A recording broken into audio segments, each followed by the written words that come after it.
C'est une toute nouvelle franchise et on peut dire que son créneau a de l'avenir.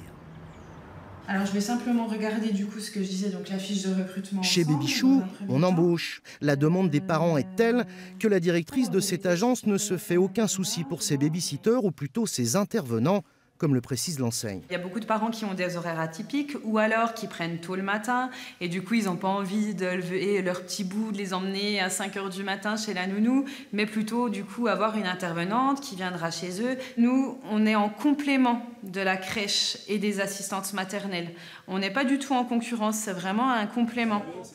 Adapter les horaires pour éviter que les parents ne soient à la peine.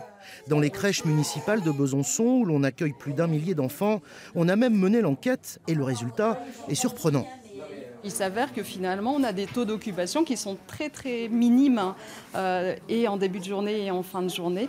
Donc on a adapté nos horaires. En même temps, on a demandé aux familles quels étaient leurs besoins et on a adapté les horaires des crèches en fonction et des besoins des familles et de l'occupation, puisqu'il y a aussi une nécessité d'avoir une gestion et puis un budget de chaque établissement.